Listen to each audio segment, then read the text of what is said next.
vida taman é sonho. Tu dia volanta vou por starti novo. Anto es cabeça não. Amigo de 24horas.com, nós temos amigo Delroy. Como vai? Tudo bom? Aí sim, quando vem no Cubo? Bom. Conta-nos sobre de conta que produção. A produção está on, mas negociando se querem algo apresentar minha cantiga novo, reparar junto com meu irmão Humber. E sai de uma cantiga com nossa cabeça que 2 dias passados entre o YouTube. Então, basicamente, a mensagem de candidato aqui na Tari para a hora que os bons está passando. Então, para que tem certos steps que está passando de vida que quizás não realizar em momento aí, mas na final, a hora que os bem na outra, para para que sei da bendição que está na caminho para mim. É compositor e arreglista de canção aqui. Desse seilo tá, é um que candidato também com meu irmão Humber, é um que hace beat, tá twist. John Twista traz beat. Por o mano Humber, seu nome tá? Leroy. Seu nome artístico tá Leroy Nubian Era. E a botar? Delroy tá. Tremendo. Tem diferente outro êxito que vai pegar cá? Me tinha o último como citado tá só som do Cataniro. Antes para mim que sei tá dia mais, sei também 5 anos passar. Antes sei também assim o bom. Toda a produção na ETA YouTube também para boa aqui.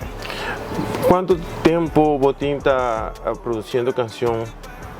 Me tem mais ou menos 5 anos mesmo com música, mas comecei com 3 anos. E mas comecei com guitarra para mim, então de guitarra, tiki nós trabalhamos em beatmaking, gravação, então nós estamos trabalhando cantica home. Você faz performance live? Me faço performance live atualmente, me nota tomando performance live, dor como também com meu negócio aqui, pero dor sei nós não também aqui sei o. Sabe que está a primeira canção durante o ano aqui, também tem mais? Também tem mais cantica, e aqui lota me de 2 release, pero sai é primeiro release é sério. Então, aqui me tem um EP de 5 canticas, e uma piso 5, e também está 5 reggaeton. Então, isso ora eu começar a música, ora eu começar a pegar na rádio, eigenlijk tá com cantica que chama Plan B, que tem vibe de reggaeton / mani afro. Então, me quero trazer esse back, e piso 5 aqui não. So, para a maioria das canções tem um videoclip? Sim. Me dá sei, pessoal.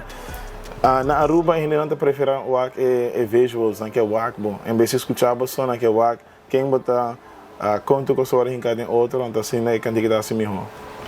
Para estar interessado para o videoclip, não onde não por visitar? Qual página? Vou para o YouTube, vou type da Roy Talk, então não botar aí. Então aqui para dentro vai subir para Spotify também. Ok, tudo bom, éxito. Thank you.